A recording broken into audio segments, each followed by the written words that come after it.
إن الحمد لله نحمده ونستعينه ونستهديه ونستغفره ونعوذ بالله من شرور أنفسنا ومن سيئات أعمالنا من يهده الله فلا مضل له ومن يضلل فلا هادي له أشهد أن لا إله إلا الله وأشهد أن محمدا عبده ورسوله لا نبي بعده اللهم صل على محمد وعلى آل محمد كما صليت على إبراهيم وعلى آل إبراهيم وبارك على محمد وعلى آل محمد كما باركت على إبراهيم وعلى آل إبراهيم في العالمين إنك حميد مجيد فإن أصدق الحديث كتاب الله عز وجل وخير هدي هدي محمد صلى الله عليه وسلم وشر الأمور محدثاتها فإن كل محدثة بدعة وكل بدعة ضلالة وكل ضلالة في النار ثم أما بعد. Yang saya muliakan pengurusi lah, yang merupakan saya juga pengurusi pada hari ini. Saya juga buka kedai lah pada kita hari ini. Tak apalah, kita kata begitu. Kita punya Ustaz Zulkifli, dia baru nak turun ke sungai, baru nak pergi ke telaga, kan? Ada perkara-perkara yang baru siap, kita kata di sini. Begitu juga tuan-tuan, puan-puan, tuan-tuan imam, pegawai masjid, ustaz-ustaz, ya, dan juga adik-adik yang dirahmati Allah Subhanahu Wa Taala sekalian. Hari ni negara kita ni dia tak berapa nak terang. Tapi bukan malam, kan? Dia bukan mendung. Dia macam duk kelabu-kelabu tu, orang kata apa dah?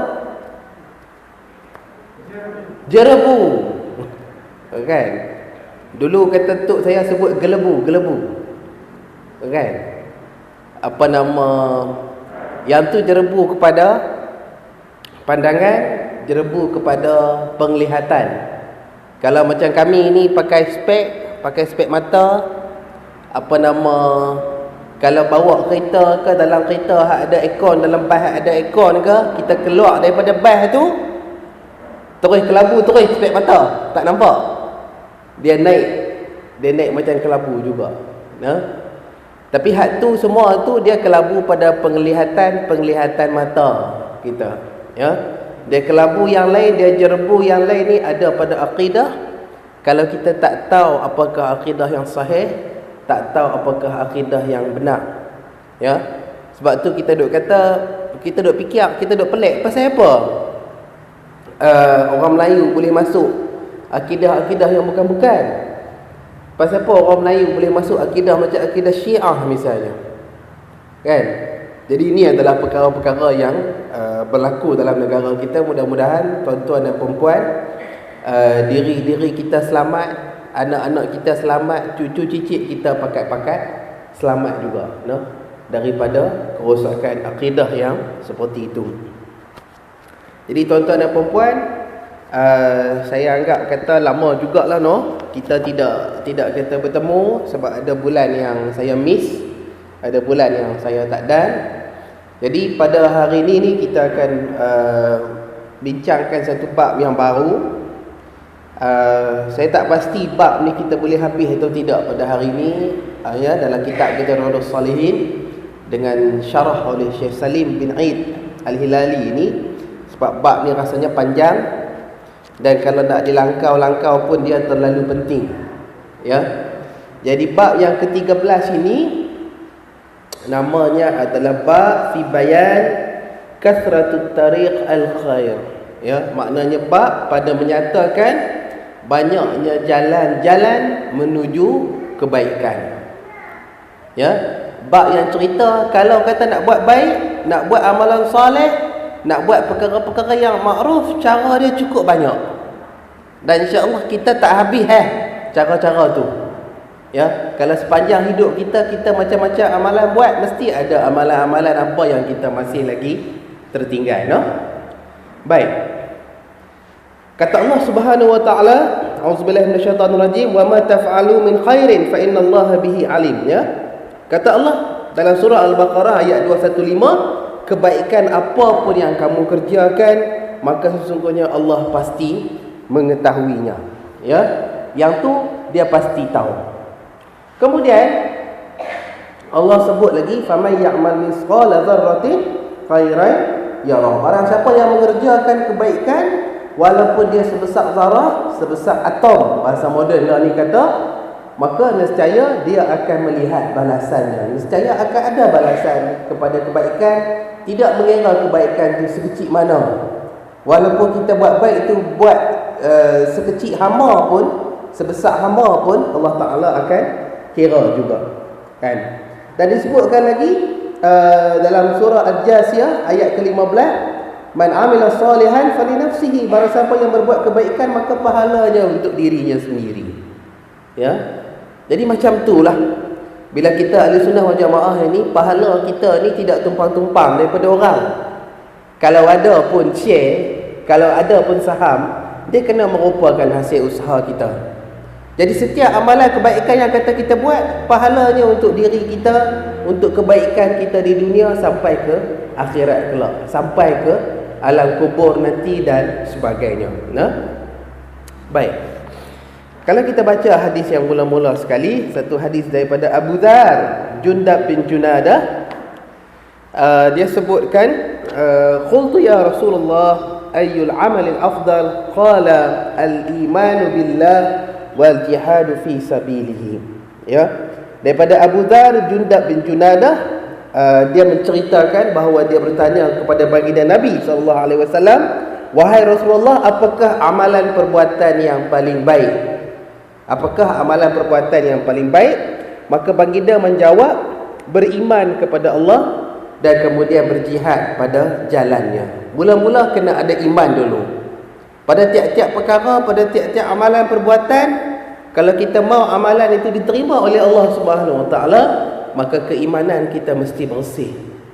Akidah kita mesti elok. Ya, iman kita kepada rukun-rukun iman yang 6.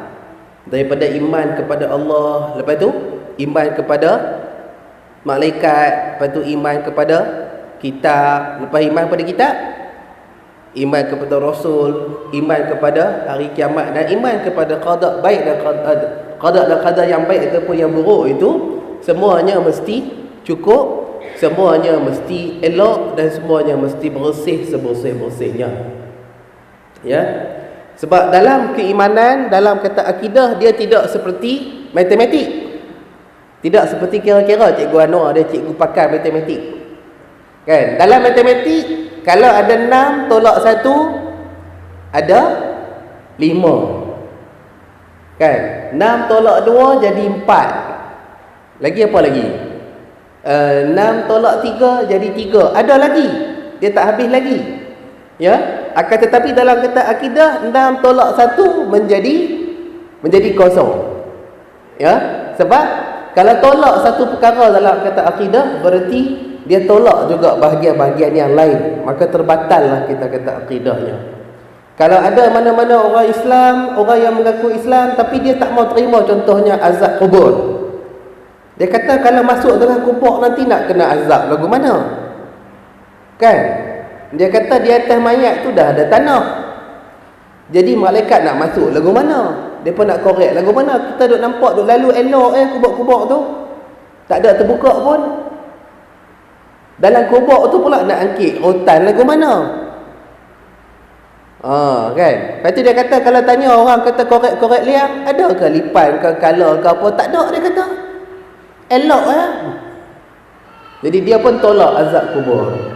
Maka bila azab kubur ditolak atau satu perkara daripada akidah itu ditolak, dia macam menolak akidah itu secara keseluruhannya. Ya? Maka sebab itu disebutkan antara amalan yang paling afdal adalah beriman kepada Allah, kemudian berjihad fi sabilillah. Kemudian pada zaman tu Abu Dzar Jundab ini, dia bertanya lagi, adapun hamba abdi yang bagaimanakah yang kata paling utama? Maka baginda Nabi menjawab, hamba yang paling utama adalah hamba yang bagus untuk tuannya dan paling mahal harganya. Kan? Jadi maknanya pada zaman tu masih ada lagi orang duk simpan hamba abdi lah untuk jadi penolong dia, untuk jadi orang kerja dia apa semua sepanjang hayat atau selagi mana dia nak tidak merdekakan hamba tersebut. Waktu tu pun Nabi sebutlah lagu mana. Kemudian Jundab ni tanya lagi, maka bagaimana jika aku tidak mampu untuk melakukannya? Maka baginda menjawab, hendaklah engkau memberi bantuan kepada orang yang tidak mampu atau berbuat sesuatu untuk orang yang kurang mampu melakukannya. Maka ditanya lagi, maka bagaimana pula jika aku tidak boleh melakukan beberapa perbuatan? Maksudnya, jika ada amalan-amalan soleh itu, dia tak boleh buat beberapa amalan. Maka kata Nabi, hendaklah engkau mencegah kejahatan kamu daripada orang lain, sebab hal itu merupakan sedekah daripada kamu untuk dirimu sendiri. Jawapan dia, Nabi kata, kalau amalan hak ni tak boleh buat, amalan ni tak boleh buat, amalan ni tak boleh buat lagi, kan? Mungkinlah ada sebab-sebab tertentu. Nak pergi haji, duit tak cukup. Nak wakaf tanah, tanah tak ada, kan? Dan juga macam-macam perkara. Maka amalan tu mungkin jadi tak boleh buat, amalan ni jadi tak boleh buat. Maka kata Nabi, sekurang-kurangnya adalah mencegah supaya diri kita tak buat jahat kepada orang lain. Maka itulah sedekah ataupun amalan untuk diri kita sendiri. Ya, maka serendah-rendah amalan ni antara lain adalah memastikan orang lain tidak kena kejahatan kita. Orang duk buat baik, kita pula tengok-tengok duk main, hak tu tak kena, hak ni tak kena, hak tu tak betul, hak ni tak betul. Maka itu merupakan amalan-amalan yang kata kurang baik lah. Maka kata Nabi, sekurang-kurang amalan itu adalah memastikan kejahatan diri kita tidak terkena pada orang yang lain. Jadi pengajaran hadis ini antara lain, dalam kita nak beramal, modal kita yang paling utama adalah iman kepada Allah Subhanahu Wa Taala. Sebab kalau tak ada keimanan di situ, amalan perbuatan itu adalah sia-sia. Sebab tu tuan-tuan dan puan-puan, kita boleh tengok macam-macam orang, terutamanya orang-orang yang belum beriman kepada Allah, orang-orang yang kita katakan sebagai orang-orang kafir. Dia mungkin sedekah duit lagi banyak daripada kita. Dia mungkin bagi juta-juta, kan? Tak kira lah bangsa apa, baik yang Cina ke, baik yang India ke, baik yang orang putih ke, yang Yahudi pun, kita kata sedekah cara dia tu banyak, kan? Dia tolong orang cacat lah, dia tolong orang kata kurang upaya lah, macam-macam perkara. Tetapi semua itu menjadi sia-sia di sisi Allah, sebab bila tidak ada keimanan, tidak ada keimanan kepada Allah. Kemudian disebutkan perintah berjihad di jalan Allah, oleh kerana jihad merupakan perbuatan yang paling baik selepas beriman kepada Allah, dan dia memberikan segala harta benda yang ada padanya ke jalan Allah, termasuklah menawarkan nyawanya sendiri. Maka sebab tu selepas beriman kepada Allah, jihad fisabilillah ini merupakan amalan yang paling utama. Dan sebab itu tiap-tiap amalan-amalan ibadah, kalau amalan ibadah yang dikerjakan mengikut sunnah itu tiba-tiba dia susah, maka sebab itulah pahala dia lebih, kan? Kalau kata ikut spek dia, ikut apa yang kata Rasulullah ajarkan tu, memang lebih susah sikit daripada cara-cara biasa ataupun cara-cara halal-halal balai ni katakan, maka patutlah pahalanya tinggi, maka patutlah pahalanya lebih, ya. Kemudian sama jugalah untuk kita perintah untuk kita membantu orang-orang yang memerlukan, ya. Kadang-kadang kita tahu dalam banyak-banyak orang yang susah ini, ada orang yang susah yang kita tahu dia tu susah, dan ada orang yang susah dia menyembunyikan kesusahan dia. Bukanlah kita nampak dia tu mewah, tapi kita tak nampak dia tu susah, kan? Kalau tanya macam mana bagus, kalau tanya macam mana elok, kalau tanya macam mana sihat tak sihat, sihat. Duk sihat sedia. Kalau duk senang sedia, alhamdulillah. Duk kata alhamdulillah tu, jadi kita pun tak tahu, ya. Maka antara banyak-banyak orang-orang susah ini, di samping kita tidak lupa kepada orang yang memang kita tahu dia tu susah, juga kepada orang-orang yang betul-betul susah tapi dia menyembunyikan kesusahannya. Dia sendiri menahan dirinya daripada meminta-minta daripada orang lain, minta-minta kepada orang lain. Tuan-tuan dan puan-puan. Kemudian mencegah kejahatan dan keburukan daripada kena kepada orang lain adalah termasuk dalam kata keimanan, ya. Dan sebab itu dia adalah sebahagian daripada agama kita lah. Jadi semua-semua ni adalah cara sampai disebutkan bahawa kalau paling-paling sikit ini amalan adalah untuk memastikan orang tidak kena kejahatan diri kita, maka inilah yang sekurang-kurangnya, ya. Maka hadis yang lain, hadis nombor 118, saya baca maksud saja daripada Abu Zar, bahawa Rasulullah SAW bersabda, bagi masing-masing sendi daripada anggota tubuh salah seorang daripada kamu mesti diberikan sedekahnya.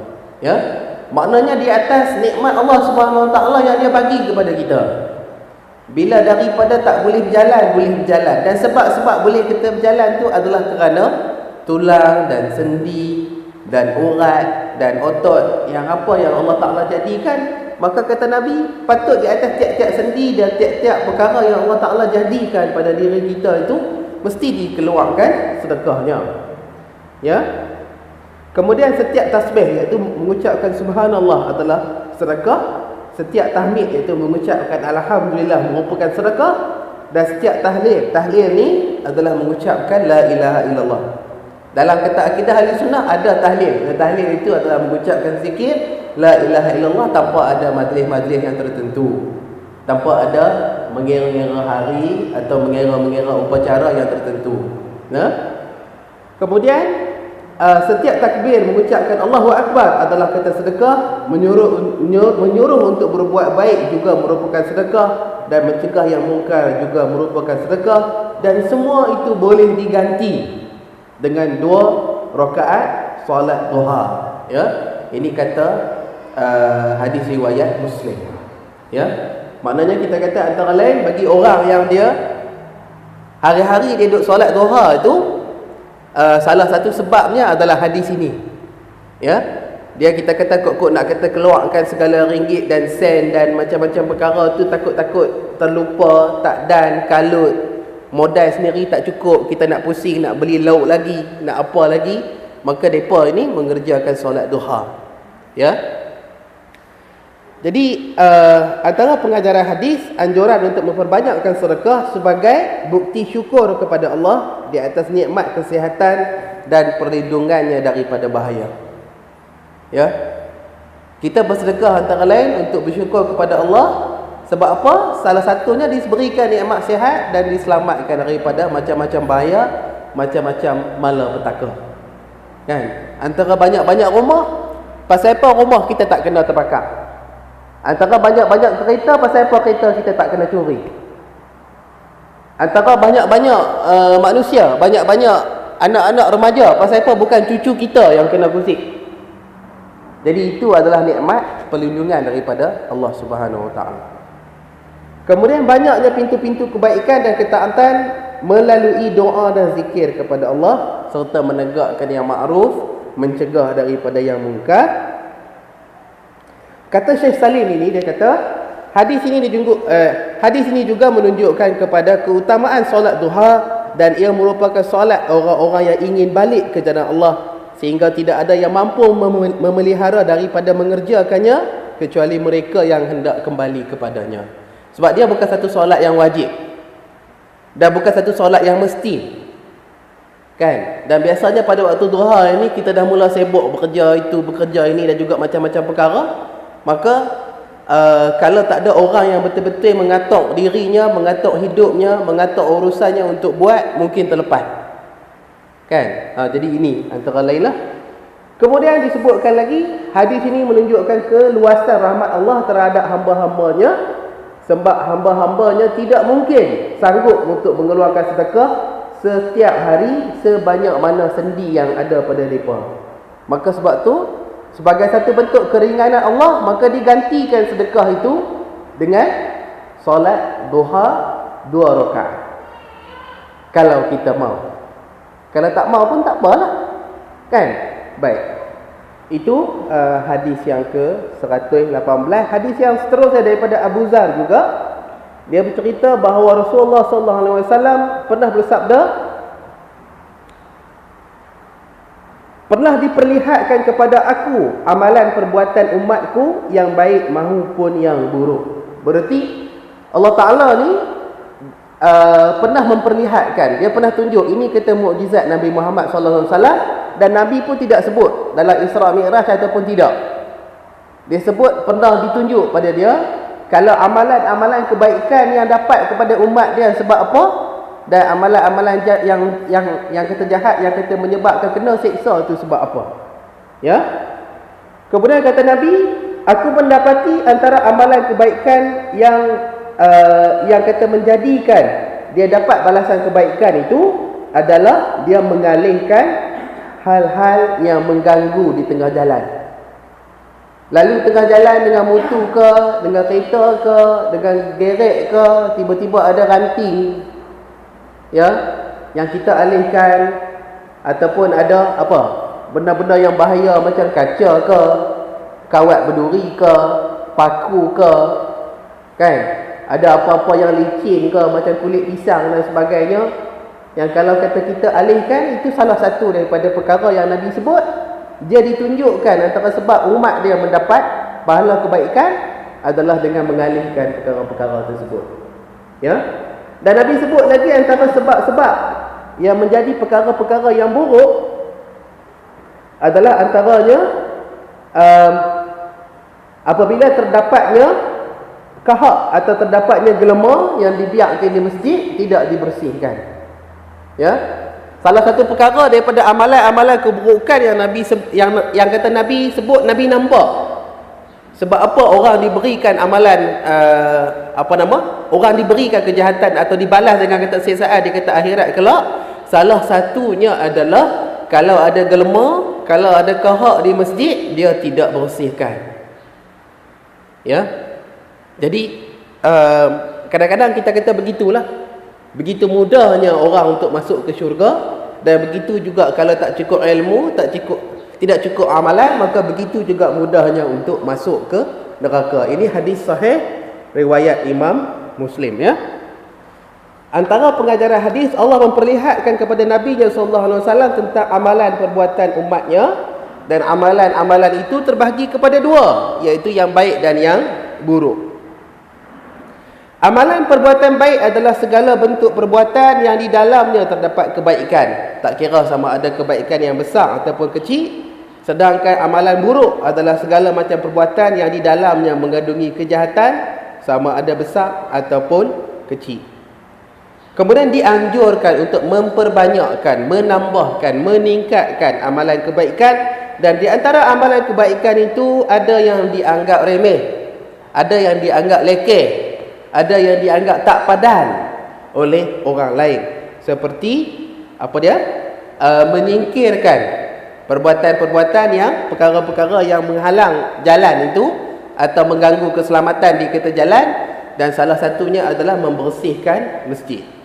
Ya, kalau kita tengok ada hadis-hadis yang lain pada zaman Nabi SAW, ada seorang perempuan hitam, perempuan tua kulit hitam. Dia tak buat amalan apa. Amalan dia adalah round dalam masjid Nabi SAW. Jika ada benang, dia kutip. Jika ada benang-benang yang luruh daripada pakaian atau baju atau jubah atau kain, dia kerja kutip tu je. Tapi hari-hari, atau bila masa yang dia sihat, yang dia lalu, dia kutip. Sampailah bila dia tu meninggal, orang tak habaq kepada dia bahawa dia tu mati, maka Rasulullah minta tunjukkan di mana kuburnya untuk Rasulullah solatkan walaupun dia sudah dikuburkan. Nah, kemudian perintah untuk mengerjakan hal-hal yang mendatangkan manfaat dan memberikan kebaikan bagi manusia, serta menjauhkan segala sesuatu yang membahayakan mereka dan menyebabkan kerosakan bagi mereka. Seterusnya diperintahkan, dituntut, ya, dan disuruh untuk menghormati masjid, iaitu rumah Allah, dan membersihkannya daripada segala bentuk kotor, misalnya kahak ataupun lendiak ataupun kencing ataupun najis, dan menjaga segala adab yang berlaku di dalamnya. Ya, mungkinlah antara manusia-manusia yang paling bertuah ini adalah orang-orang yang kita sebut kerja jadi siap. Dia yang mencuci masjid dan macam-macam perkara lah. Dan kadang-kadang orang yang jadi siap ni, orang tak mari lagi ke masjid, dia dah mai dah. Dia yang buka lampu, dia yang buka kunci, dia yang sapu-sapu apa dulu, baru orang mari untuk solat. Bila orang dah balik, dia tak balik lagi dan tak boleh balik lagi. Sebab dia nak cuci apa lagi pula dah, dan dia nak mula kunci pintu, tutup tingkap, tutup lampu dan macam-macam perkara. Ya, yang inilah kita kata antara orang-orang yang mendapat amalan soleh dan mendapat pahala yang istimewa berdasarkan hadis yang ini. Jadi ini antara yang disebutkan. Baik.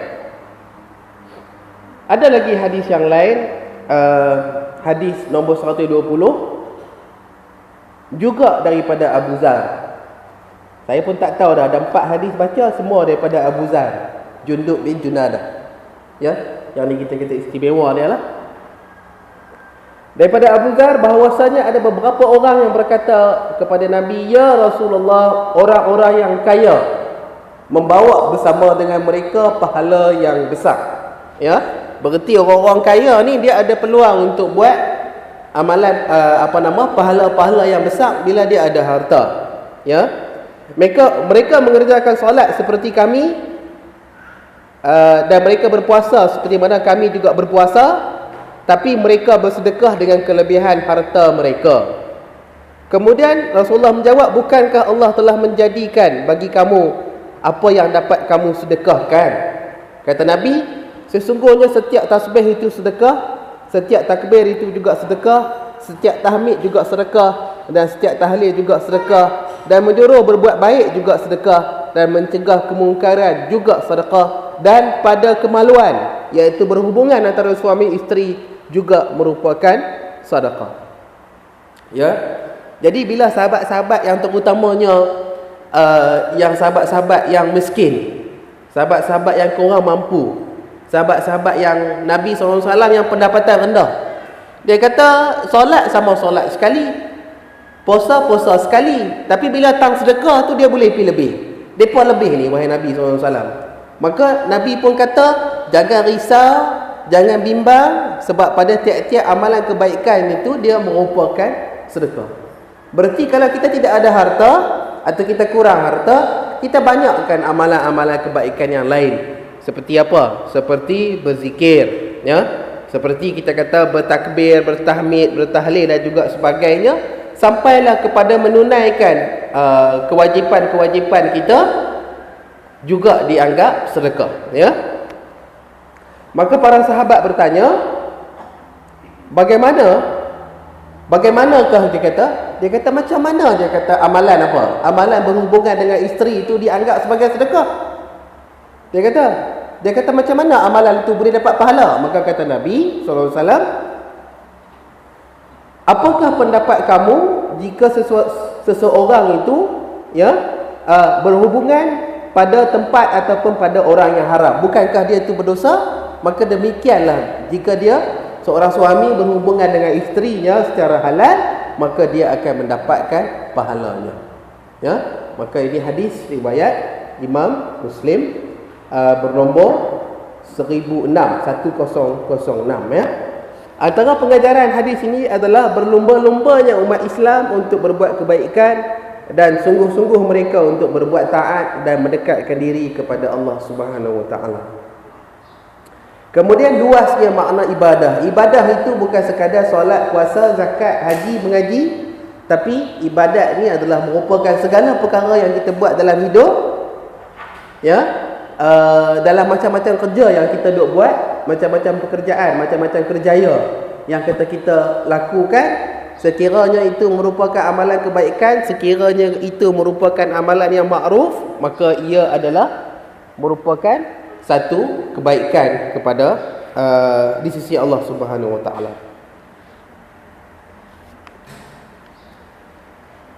Kemudian sama juga kepada orang-orang yang kurang berada, kepada orang-orang yang fakir, yang kata miskin, tapi dia tidak miskin ilmu. Dia tahu apa yang perlu dia kata lakukan, maka baginya pahala yang bukan saja sama besar, silat-silat lebih besar lagi daripada orang-orang kaya yang ada nikmat harta, yang ada nikmat dunia, yang ada nikmat wang ringgit, tanah bendang, penjagaan, saham dan sebagainya, tapi mereka tak reti apa sekupang pun, tak reti apa sikit pun. Maka orang-orang yang miskin ini dia boleh potong.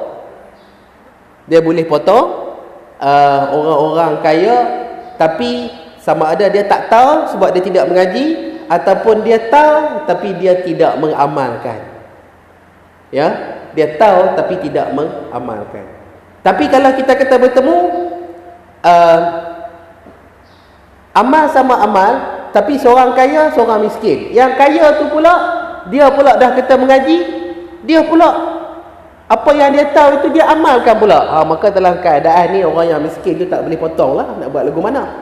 Itulah kelebihan Allah Subhanahu Wa Taala, yang dia memilih antara hambanya, yang mana satu dia lebihkan, yang mana satu dia kurangkan dengan kebijaksanaan dia, dengan sifat dia yang Rahman dan juga yang Rahim. Siapa yang mendapat apa, itu dengan ketentuan dia. Tetapi bagi kita manusia, kita hamba-hambanya disuruh berikhtiar, disuruh berusaha. Ya, kalau ada kemiskinan, bukan bererti kemiskinan itu merupakan takdir kita selama-lamanya. Dan kalau ada kekayaan, bukan bererti kekayaan itu milik kita sebagai takdir kita, sebagai hukum bagi kita selama-lamanya. Allah memberi dan Allah boleh menarik balik setakat mana yang dia kehendaki. Baik. Kemudian sama ada pada orang kaya ataupun orang miskin, sama-sama diperintahkan untuk mengerjakan ketaatan dan menjauhkan kemungkaran. Jadi ini kita kata antara lain. Dan dalam hadis ni juga, kalau kita mengaji usul fiqh, bahawa dalam hadis ni menunjukkan bahawa salah satu daripada sumber hukum, ya, selepas Al-Quran dan Sunnah ini, salah satu daripada tempat dikeluarkan hukum hakam adalah dengan qiyas. Ya, qiyas, macam kita kata Nabi mengambil qiyas daripada kalau orang melakukan hubungan bukan dengan isteri atau bukan dengan suami, maka dia berdosa. Maka begitu juga seorang suami berhubungan dengan isterinya atau isteri berhubungan dengan kata suaminya, maka dia adalah berpahala. Itu dikiaskan oleh Nabi SAW. Ya? Baik. Kemudian hadis yang lain, Anahu qala lin Nabi sallallahu alaihi wasallam, la tahqiranna minal ma'rufi syai'an walau an talqa aqaka biwajhin taliq. Ya, hadis riwayat Muslim daripada Abu Zar. Dia bercerita bahawa Nabi sallallahu alaihi wasallam bersabda kepadanya, janganlah sekali-kali engkau meremehkan, memperkecilkan, memperlekehkan perbuatan-perbuatan yang baik, tak kira sekecil mana pun. Ya, perbuatan itu, walaupun perbuatan baik itu hanya menyambut saudara kamu dengan wajah yang berseri-seri. Yang kalau kata orang mari jumpa kita, atau tetamu kita mai, ataupun orang mari bertanya apa-apa dengan kita, kita sambut dia dengan wajah yang berseri-seri. Kita tak sambut dia dengan wajah yang garang, dengan wajah yang bengih. Kita kata, kita buat muka elok dulu. Kalau niat dia buruk, tak apalah. Kan? Lepas tu kita nak buka silat ke kungfu ke apa, tak apalah. Tapi sebelum tu kita kata senyum dulu, atau buat muka yang manis dulu. Ya, ataupun tanya khabar dulu apa cerita. Maka dalam keadaan itu pun Nabi kata, walaupun perbuatan yang macam tu, yang kata kita ni kalau kita nak senyum atau menunjukkan wajah yang kata berseri-seri, kita tak payah kena bayar sekupang pun. Ya, maka kata Nabi, jangan diremehkan, jangan diperkecilkan. Sebab maksudnya apa? Walaupun bagi manusia, Allah dia tu kerja duk senyum, kerja duk menyeringai je, dia kata macam orang tak cukup RM1 kan? Tapi ingat, walaupun sekecil-kecil bagi manusia, walaupun lekeh pada pandangan manusia, tapi dia besar di sisi Allah Subhanahu Wa Taala. Baik. Kemudian antara pengajaran hadis ini adalah larangan untuk meremehkan amalan perbuatan sekecil apapun selama perbuatan itu ma'ruf atau disuruh oleh agama. Oleh kerana itu, tidak selayaknya untuk meninggalkan perbuatan yang baik dengan maksud meremehkan atau membezakan syiar-syiar kepada agama Allah ini. Maksudnya kita kata bagaimana, ya? Kadang-kadang setengah orang mengaji, dia mengaji agama ini ada apa? Ada syariat, itu yang rendah. Lepas tu yang tinggi lagi tarikat. Lepas tu dia nak tinggi lagi, dia nak bagus lagi, nak tinggi maqam lagi. Lepas tu apa? Makrifat. Lepas makrifat, hakikat. Jadi dia kata, dalam kata agama ni ada amalan-amalan, dia kata kulit saja. Yang dia mau adalah amalan isi. Jadi ada orang mengajak, kadang-kadang ilmu-ilmu yang bukan-bukan, dia panggil, dia mengajar ilmu isi. Yang kita mengaji Quran ni, kita mengaji sunnah ni, ini ilmu kulit, kata dia. Ya, walaupun kadang-kadang kita kata kalau buah-buah tu buah-buah Melayu, tak apalah. Kalau kata buah durian, kita buang kulit, kita makan isi dalam kan. Kalau buah kata rambutan pun sama, kita buang kulit, kita makan isi dalam. Tapi kita kata semua perkara yang diperintahkan oleh Allah dan Rasulnya sallallahu alaihi wasallam, maka semuanya adalah besar dan semuanya adalah penting. Tidak kira sekecil mana, kata Nabi, walaupun kita menunjukkan wajah yang berseri-seri. Dan tuan-tuan fikirlah, kalau amalan senyum kepada saudara se-Islam kita, ataupun amalan menunjukkan muka yang berseri-seri kepada saudara se-Islam kita saja pun dah dianggap besar oleh Allah Subhanahu Wa Taala, macam mana pula dengan amalan lain? Macam mana pula dengan amalan kita beriman, ikut Allah dan Rasul, kita solat ikut Allah dan Rasulnya, kita puasa, kita berzakat, kita berhaji, kita membina keluarga kita mengikut Allah dan Rasul dan macam-macam perkara, maka sudah tentu jauh lebih besar lagi. Jauh lebih hebat lagi amalan pahala dia. Tuan-tuan dan puan-puan sekalian. Ini hadis yang lain daripada Abu Hurairah. Dia bercerita bahawa Rasulullah SAW bersabda, pada tiap-tiap sendi tubuh manusia itu mesti dikeluarkan sedekah pada setiap hari apabila terbitnya matahari. Ya, sesungguhnya mendamaikan antara dua orang merupakan sedekah. Membantu seseorang untuk menaikkan dan mengangkatkan barangnya ke atas binatang tunggangan ataupun kenderaannya merupakan sedekah. Dan kata-kata yang baik juga merupakan sedekah. Dan setiap langkah yang diambil untuk perjalanan menuju ke masjid adalah merupakan sedekah, dan menyingkirkan gangguan daripada jalan juga merupakan sedekah. Ini hadis muttafaqun alaih. Ya, maksudnya daripada Aisyah pula disebutkan bahawa kata Rasulullah SAW, kita kata bersabda, sesungguhnya setiap orang daripada anak cucu Adam mempunyai 360 sendi. Sesiapa yang bertakbir mengagungkan Allah, ataupun bertahmid memuji Allah, bertahlil mengesahkan Allah, mentasbih menyucikan Allah, mengistighfar, yakni memohon keampunan kepada Allah, ataupun membuang segala batu, duri atau tulang daripada jalan-jalan yang manusia lalu, atau menyuruh berbuat baik, atau mencegah daripada yang mungkar sebanyak 360 kali, maka pada hari itu telah menjauhkan dirinya daripada neraka Allah Subhanahu Wa Taala. Ya, ini hadis ada dalam Bukhari dan juga Muslim. Iaitu kita kata antara bentuk-bentuk sedekah adalah sama juga. Jika ada dua orang berkelahi, kita damaikan, maka itu adalah sedekah. Kalau kata ada orang nak naik atas mutu, ataupun apa, nak masuk kereta ke apa benda ke, barang-barang banyak, kita tolong angkit naik ke atas mutu dia, ataupun ke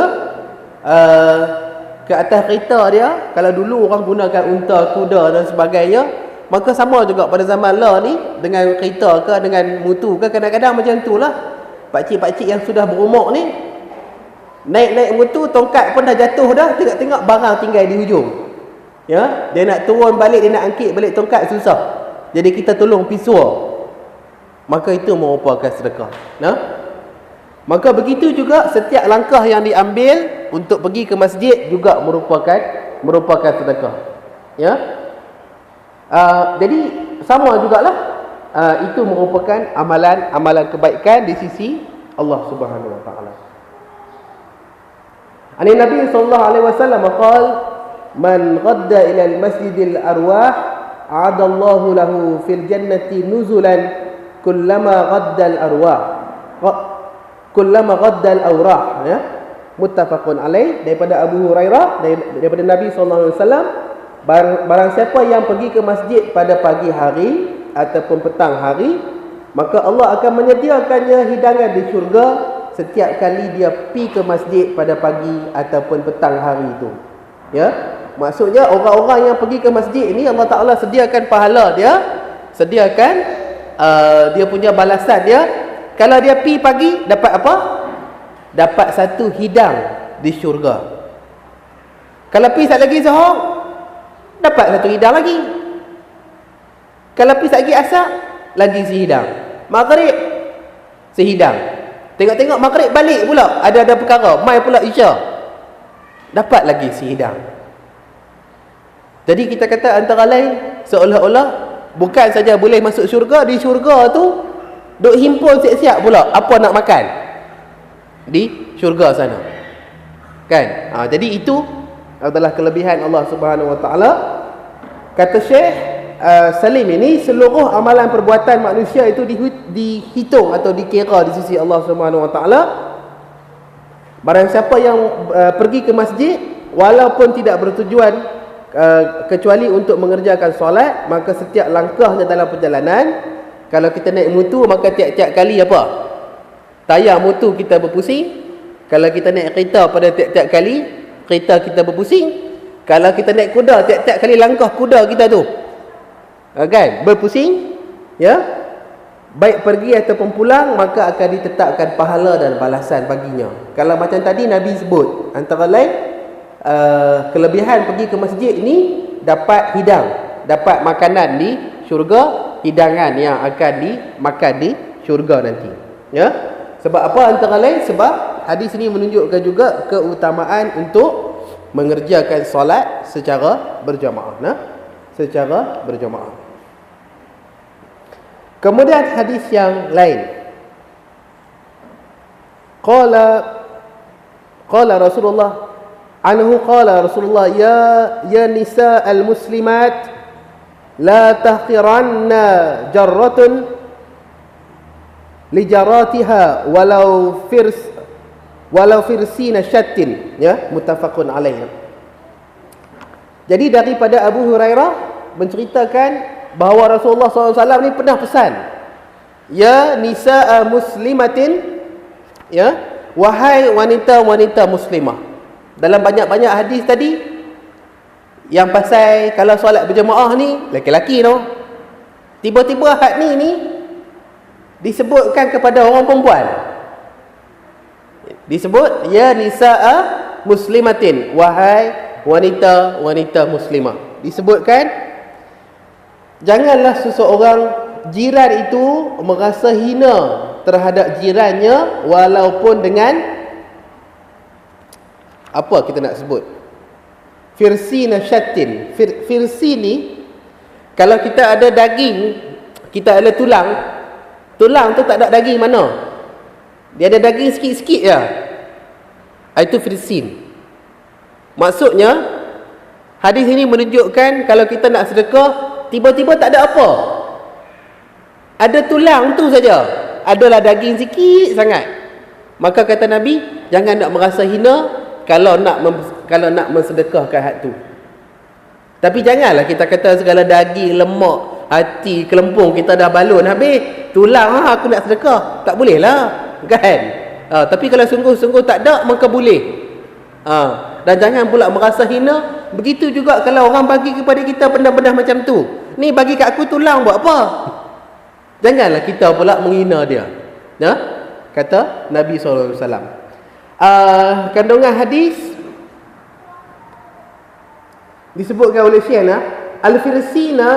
al-firsin adalah tulang yang masih terdapat padanya sedikit daging saja. Mungkin biasanya lemak lah kot, atau urat yang ada pada tulang itu. Kemudian antara kandungan hadis, anjuran untuk memberikan hadiah dan juga sedekah walaupun dalam jumlah yang tidak banyak, kan? Kalau tak boleh sedekah untuk kata keluarga, sedekahlah untuk mana-mana orang yang kata kita mampu, katakan.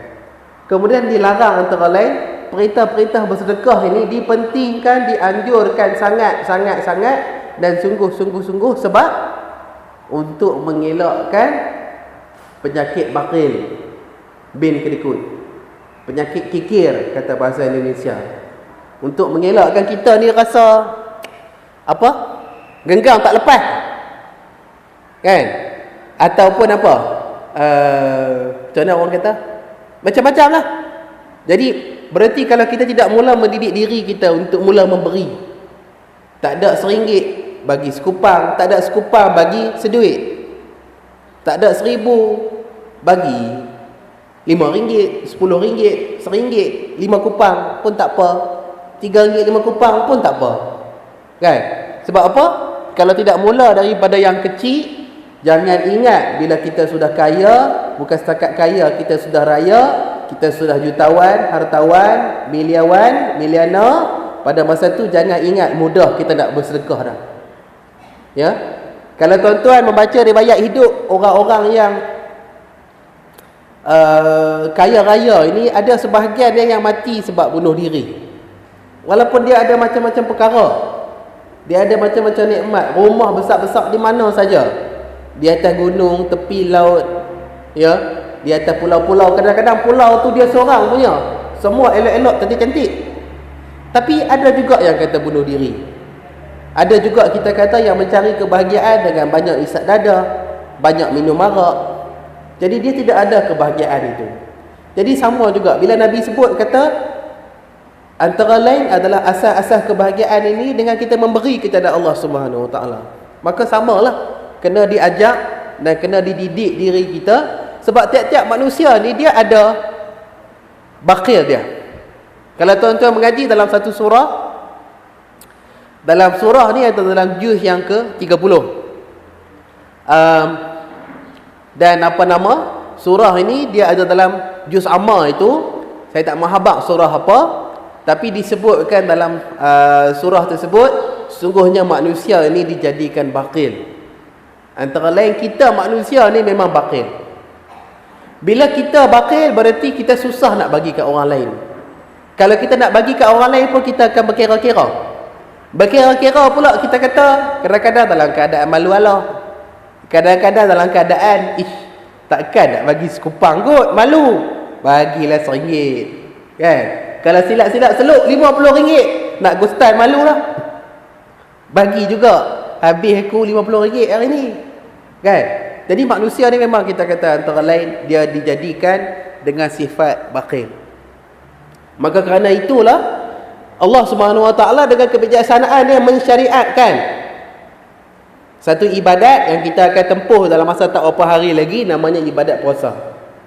Berarti orang yang miskin, orang yang kaya, hampa bakhil sangat, hampa tak boleh makan, tak boleh minum, tak boleh berhubungan suami isteri daripada terbit fajar sampailah tenggelam matahari.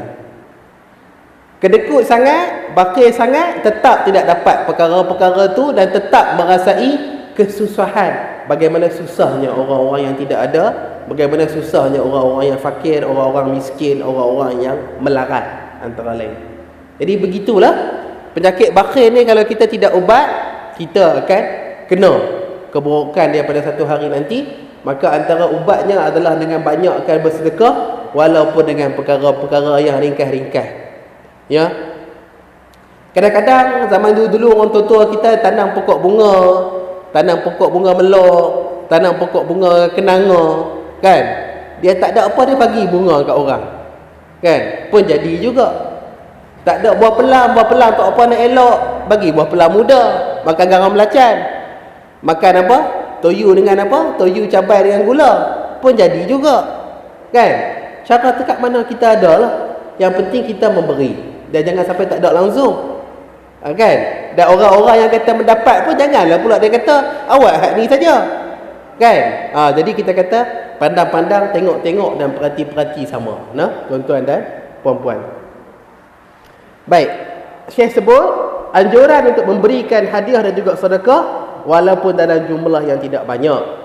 Kemudian disebut dilarang untuk bersifat kikir ataupun bakhil, dan disunahkan untuk menyambung hubungan baik antara kaum muslimin, khususnya sesama jiran.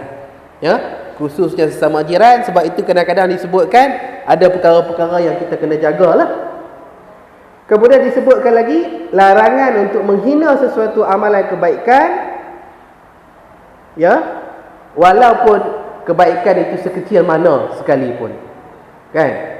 Jadi maknanya kita ni suka tak suka, kalau orang bagi pada kita, terimalah dengan seadanya, terimalah dengan sebaik-baiknya. Kalau kita tidak boleh menggunakan, kita panjangkan sedekah itu pada orang lain, bagi pula pada orang lain yang memerlukan. Tapi kadang-kadang kita ni kalau benda tu elok, kita sapu dulu, kan? Kalau kata benda tu kita kata kurang elok atau kurang bagus, barulah kita nak fikir apa nak bagi kat orang ni, kan? Jadi itu pun antara perkara-perkara yang kurang baik lah, tuan-tuan dan perempuan.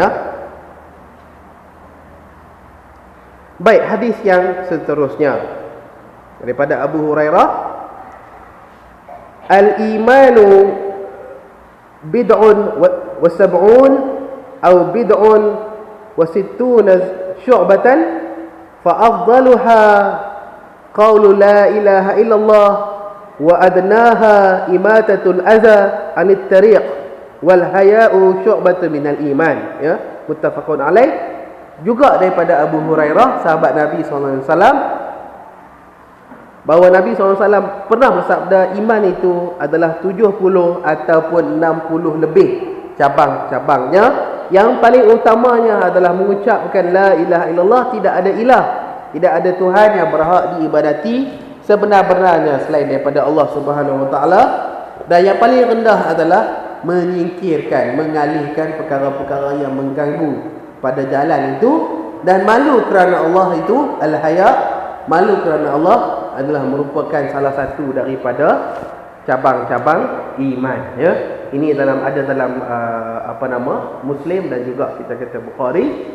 Kata Syekh Salim bin Eid Al-Hilali, iman itu terdiri daripada beberapa tingkatan yang berbeza-beza pula kepentingannya, ya. Maka tiap-tiap cabang iman tu dia ada tingkat-tingkat yang berbeza, dan pada tingkat-tingkat itu lain pula kepentingannya. Yang disebut paling tinggi dan paling penting itu adalah la ilaha illallah, sebab itulah antara amalan perbuatan yang paling penting, yang menjadikan kita kena masuk ke Islam dulu, maka barulah setiap amalan perbuatan itu dikira. Menurut golongan salaf, iman bererti ucapan dan perbuatan, dan dalil yang menunjukkan hal tersebut adalah Rasulullah yang menyebutkan ucapan yang berupa kalimah la ilaha illallah, itu ucapan kerja-kerja lidah, dan juga baginda memberikan contoh daripada perbuatan, iaitu mengalihkan sesuatu daripada jalan. Jadi iman ni bukan hati saja, ya. Macam orang sebut, ai ni walaupun tak buat ni, walaupun tak buat ni, ai tetap beriman. Tak apalah, bukan. Tapi dia bukan saja sebutan, dia bukan saja di hati kita duk aman, damai, beriman, beramal soleh. Tak apalah, tapi kena dibuktikan dengan perbuatan. Kena buat. Bila sampai masa atau sampai ketika kita nak kena buat lah, kan? Memanglah kita kata di hati apa semua tetap tauhid itu tak apalah, tapi amalan-amalan kita kena buat dekat mana mampu. Kalau amalan wajib, lebih-lebih lagi kena ditunaikan, kena dikerjakan. Jadi iman ini adalah merupakan macam apa? Kalau traktor tu atau kereta tu dia berjalan, dia macam iman itulah dia ada enjin dia, maka iman ni adalah merupakan enjin kepada perbuatan kita, dan merupakan kemudi yang menentukan amal soleh kita nak pergi ke mana. Ya, ia juga membuahkan kebaikan, dan ia juga yang mengarahkannya kepada keredaan Allah Subhanahu Wa Taala. Bila iman ini ada beberapa cabang, ia boleh bertambah dan ia boleh berkurang. Iman itu bertambah bila mengikut perintah-perintah Allah yang bersifat Ar-Rahman, dan dia berkurang bila kita duk banyak ikut perintah-perintah atau suruhan-suruhan syaitan. Iman akan bertambah dengan mengerjakan ketaatan, dan berkurang pula bila melakukan maksiat. Ya. Jadi sebab itu antara lain, orang yang melakukan dosa-dosa besar ikut akidah Ahlussunnah wal Jamaah, iman dia dianggap berkurang. Iman dia jadi sikit, tapi tidak boleh dikafirkan. Tidak boleh dikatakan dia itu kafir, melainkan dia telah melakukan dengan jelas, ya, kufrun bawah, perkara-perkara yang nyata yang menjadikan kafir. Kemudian iman itu merupakan sesuatu yang boleh diusahakan, boleh dibuat, boleh dikerjakan. Kita boleh kerja buat, sama ada untuk meningkatkannya, menambahkannya, ataupun apa, melemahkannya, juga balik kepada hasil usaha kita, dekat mana kita mau berusaha, dekat mana kita mau buat kerja sebaik-baiknya.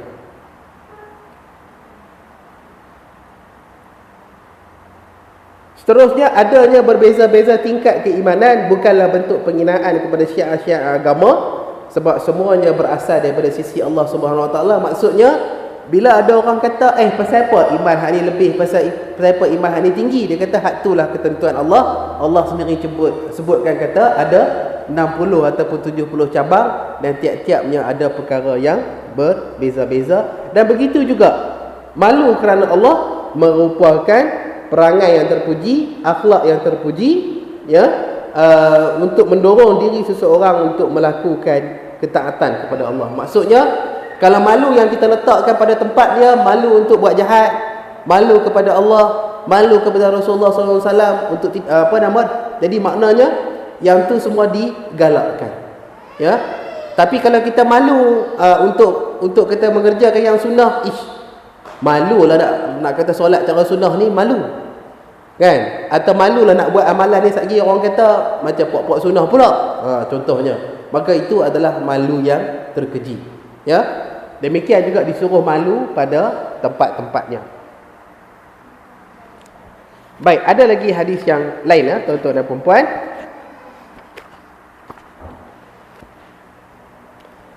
Daripada Abu Hurairah bahawa Rasulullah SAW bersabda, ketika seorang hambanya melakukan suatu perjalanan, maka dia merasa sangat haus, maka dia menjumpai suatu telaga dan dia pun turun ke dalamnya dan minum. Maksudnya apa? Kita tahu kalau kata telaga ni, bila ada telaga kita ambil lah ayak kan. Hak ni rupa-rupanya nak ambil ayak ni, suar timba tak sampai. Kalau kita suar timba berbuah tali tak sampai. Berarti ayak tu dia cangkat sungguh. Jadi orang ni pun dia kena turun dalam kata telaga tu, entah ke berapa puluh kaki, berapa belas kaki. Bayangkanlah kita kata telaga di tanah Arab ni, dia dalam sungguh. Dan kalau macam orang-orang Badui ni, dia antara lain dia pandai cari tempat di mana yang ada telaga, kan? Dan diceritakan oleh salah seorang daripada guru saya, Dr. Muhammad Razi Osman, dia kata antara binatang yang Allah Ta'ala jadikan pandai mencari ayak di mana ni adalah salah satunya keldai. Dan untuk cari di mana tempat yang antara banyak-banyak padang pasir ni, di mana tempat yang ada kubur orang ataupun ada orang mati di mana, atau di mana ada orang tertanam, tak kira lah berapa puluh tahun pun. Jadi binatang nama keldai ni tahu lagu mana mereka arah dan mereka jinak dia nak suruh pergi cari tu, kita tak tahu. Mereka tahulah. Jadi kita kata itu kehidupan dia pada pasir lah. Jadi ayak sudah tak ada, cedok saja pun tak sampai, suara timba pun, tali habis pun tali tak sampai. Jadi nak kena kerabat turun dalam telaga tu minum, ya. Kemudian selepas dia pun minum, orang ni minum dalam kata telaga yang kata cangkat tu, yang ayak pun dah kata tak ada, maka dia pun keluar. Maka dia melihat adanya seekor anjing yang sedang menjilat-jilat tanah kerana kehausan. Berarti anjing tu lapat ayak, nak turun tak berani. Bila dia lapat ayak sangat, dia pun jilat tanah. Dia jilat tanah itu, maka orang itu berkata, anjing ini benar-benar haus seperti mana yang aku rasakan tadi.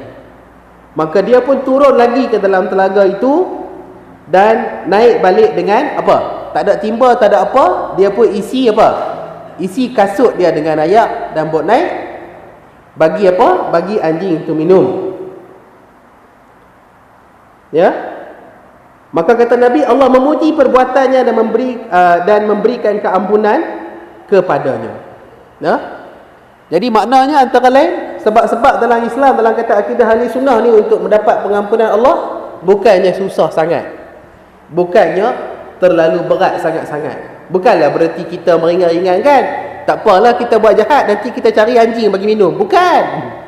Tapi maksudnya kalau Allah nak bagi keampunan, kadang-kadang dengan amalan-amalan kebaikan yang mudah-mudah, yang tidak pakai duit sekupang pun. Hak ni duit nak beli timba pun tak ada. Guna apa? Guna kasut jadi timba. Kan? Dan dia pula selamatkan binatang yang namanya anjing. Kalau kita orang Melayu dengar anjing lagu mana? Apa dia? Kalau kata ada depan mata ni, kira apa? Kira nak baling, kira nak tibai, kira nak cerwak yang pandai. Kalau tak ada depan mata, lagi tak mau bagi ada. Ya? Tapi dalam hadis ini menunjukkan bahawa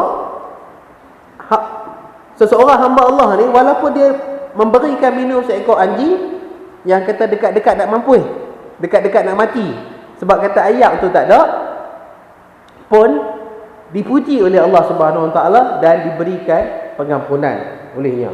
Ya. Maka bila para sahabat dengar kata Rasulullah sebut hadis ini, ya Rasulullah, apakah kalau kita menolong binatang pun akan mendapatkan pahala? Maka baginda menjawab, menolong setiap makhluk yang ada limpa ataupun setiap makhluk yang hidup lah maknanya, akan mendatangkan pahala. Jadi maknanya bukan sajalah kepada manusia, kepada orang pun. Sebab tu ada orang yang kita kata apa? Dia jumpa kucing. Kan? Kucing tu ada orang buat jahat daripada dia. Orang saja-saja ambil kerat, kerat kaki dia. Kerat kaki dia 4 kan? Kaki depan kena kerat, kaki belakang kena kerat. Jadi dia ni bawa balik, ambil balut sampai benda tu elok balik, tapi nak kena kesok lah. Dia lah duk kata bela pelihara apa semua kan. Jadi kita kata Nabi SAW dalam hadis ini, setiap perkara yang ada limpa atau setiap perkara yang hidup, maka menolongnya mendatangkan pahala. Kalau tolong binatang pun dapat kata pahala, macam mana pula dengan kita tolong orang-orang fakir, orang-orang miskin? Kita tolong sama-sama ahli sunnah majamaah kita yang memerlukan pertolongan, yang memerlukan bantuan. Tuan-tuan dan puan-puan. Sedangkan dalam riwayat yang lain daripada Al-Bukhari dan Muslim disebutkan ketika ada seekor anjing yang hampir mati oleh sebab dahaga ataupun haus, berputar-putar mengelilingi telaga itu, ada seorang perempuan pelacur daripada Bani Israel yang melihat anjing tersebut, lalu dia mencabut kasutnya dan mengambilkan air untuk anjing tersebut dan memberikannya minum sehingga dia diampunkan kerana perbuatan itu. Dalam riwayat lain dia juga sebutkan kata cerita yang kita dengar lebih masyhur lagi. Kali ni bukanlah kita kata orang yang buat tu siapa-siapa, tapi maknanya yang ni perempuan pelacur. Orang buat kerja tak elok daripada Bani Israel pun sama juga, dia tak ada timba, tak ada apa, dia bagi anjing tu minum gunakan kasut dia.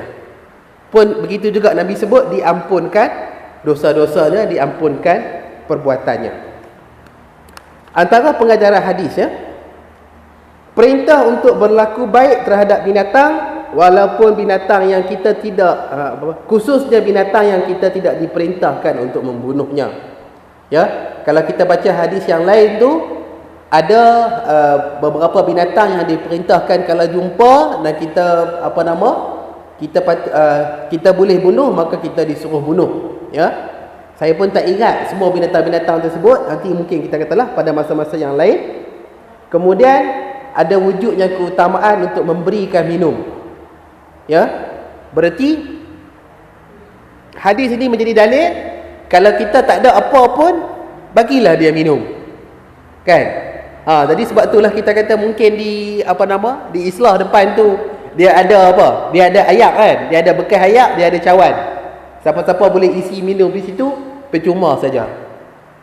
Mungkinlah kita kata di masjid-masjid nanti kita boleh letakkan ayak.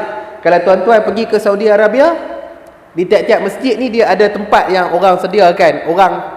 bagi sedekah lah dengan sediakan tempat minum. Ada macam mesin yang boleh keluar air sejuk tu, kita tahan air di situ, boleh minum. Kan? Jadi sama jugalah. Macam dulu tu dia kata ceritakan, pada tempat-tempat yang ada ayat-ayat yang elok untuk orang yang kata lalu lalang, ada orang yang akan sedekah apa? Dia akan pergi letak gayung ataupun timba untuk orang ambil air di situ, boleh minum, boleh ambil air semayang, boleh membasuh macam-macam perkara lagi. Itu amalan pada zaman dulu-dulu lah. Ya tak? Jadi hadis ini merupakan hadis yang bagi minum anjing itu, dia menunjukkan antara amalan yang disukai Allah, salah satunya adalah memberikan orang minuman, menghilangkan haus, menghilangkan dahaga kepada orang. Kemudian keluasan rahmat Allah sampai kepada binatang sekalipun, sebab mereka juga adalah merupakan makhluk-makhluk ciptaan Allah Subhanahu Wa Taala. Kemudian luasnya kurnia Allah yang Maha Suci, di mana Allah memberikan keampunan kepada dosa-dosa besar hanya dengan sedikit perbuatan yang baik. Buat baik yang sikit, Allah Ta'ala ampunkan dosa-dosa besar kita, yang sama ada pada masa dulu-dulu, pada masa muda-muda dulu, pada masa-masa sebelum pencen dulu, ataupun pada masa lah ni, ataupun pada masa yang akan datang. Nah, kalau Allah nak ampun, dia boleh ampun. Maka tidak selayaknya untuk meremehkan, memperlekehkan perbuatan baik walaupun sedikit, sebab boleh jadi perbuatan baik itulah menjadi sebab diampunkan dosanya. Kalau kita duk kata, dia ni kerja duk percari kucing di market, duk bagi nasi, duk bagi ikan, apa duk buat kerja-kerja lagu tu, kan? Jadi maknanya kalau kita tak mampu buat, jangan kita duk kata lah, kan? Sebab mungkin kita kata bagi dia itulah amalan, nah, yang Allah Ta'ala takdirkan bagi dia. Kemudian tidak sedikit pun keadaan makhluk di dunia ini yang tersembunyi daripada Allah yang Maha Suci lagi Maha Tinggi, maka dia akan memberikan balasan di atas amalan-amalan mereka. Seterusnya, kalau ditengok balik keutamaan ikhlas kerana Allah, dan apa yang dilakukan oleh lelaki-lelaki tadi ataupun perempuan Bani Israel itu tidak pun disertai dengan riak. Maksudnya, cerita ni besar kemungkinan dia kata berlaku tak ada orang tengok. Allah yang tengok, dan Allah yang wahyukan kepada Nabi sallallahu alaihi wasallam. Nabi cerita kepada para sahabat, kan? Berarti dia buat dalam keadaan seorang-seorang. Dia dengan anjing tu dia saja, orang tak ada tengok. Kalau ada orang tengok, mungkin orang kata, kau ni baik no, bagi anjing nak mampu minum. Hak ni tak ada. Mungkin dia seorang, mungkin laki-laki tu seorang-seorang, mungkin perempuan pelacur daripada Bani Israel tu pun seorang-seorang. Berarti antara lain amalan yang walaupun sikit, dia dapat mengampunkan dosa-dosa yang besar. Antara lain formula dia, resepi dia, rahsia dia adalah dia mesti tidak ada riak, dan dia mesti betul-betul ikhlas kerana mencari keredaan Allah Subhanahu Wa Taala sesungguh-sungguhnya. Kemudian ini antara lain lah perkara-perkaranya, tuan-tuan dan puan-puan. Jadi saya rasa bab ni pun kalau kita baca lagi memang tak boleh habis. Mungkin tekat ni saja dulu.